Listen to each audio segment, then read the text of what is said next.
নমস্কার, আমি সুস্মিতা। আপনারা সবাই কেমন আছেন? আজকের দিনটা একটু অন্যভাবে কাটালাম। স্কুল ছুটি হওয়ার পরে মেয়েটাকে নিয়ে আর কোথাও যাওয়া হয়নি। তাই একটু মেয়েকে নিয়ে চলে এসেছি পার্কে। এই দিকটা খুব সুন্দর, তাই একটু হেঁটে হেঁটে দেখছিলাম। এই দুটো তো এসেই দৈরত্যি শুরু করে দিয়েছে, বাচ্চারা যা করে আর কি। আজকে আমরা এখানে এসে টয় ট্রেনে চড়েছিলাম।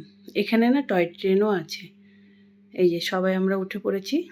এই যে দেখুন, এই যে টয় ট্রেনটা এত সুন্দর লাগে। এই টয় ট্রেনে উঠে পরিবেশটা, পার্কের ভেতরেই টয় ট্রেনটা।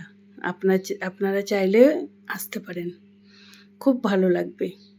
কি যে সুন্দর দেখাচ্ছিল টয় ট্রেনটা, এভাবে আসছিল, মনে হচ্ছে পাহাড় ঘেঁষে আসছে। ছোট্ট একটি ট্রেন,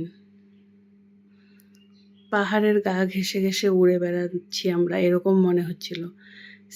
পাশে আবার এরকম একটা লেকের মতনও আছে, সেখানে কতগুলো হাঁস, এই যে বোট, হয়তো বর্ষার সময় এই বোটগুলোও চলে। এখন তো জল নেই, বোটগুলো তাই দাঁড়িয়েই ছিল। হাঁসগুলোকে দেখে মনে হচ্ছিল বেশ একটু গ্রাম্য পরিবেশ। এখানে এই ঘোড়াটাকে উঠে, ঘোড়ার এই যে কানই নেই, তাই মেয়ে একটু মন খারাপ হয়ে গেছে। এই যে ঘোড়াতে উঠেছে, ঘোড়ার তো কান টান কিচ্ছু নেই দেখছি, সব ভেঙে গেছে। সব কিছু ঘোরাঘুরি করে তারপরে এই যে এই দুটো বাইরে বেরোলে আইসক্রিম ছাড়া এরা কিছু বোঝেই না, বের হয়ে আইসক্রিম। তারপরে এই যে বড় মেয়েটা গেছিলো, আমাদের বোনের বড় মেয়েটা, ও একটুখানি কেনাকাটা করলো।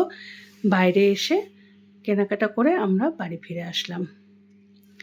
আপনারা সবাই অবশ্যই আমার দেখবেন, জানাবেন কেমন হয়েছে। আমি আপনাদের মূল্যবান কমেন্টের অপেক্ষায় থাকবো। আসি তাহলে।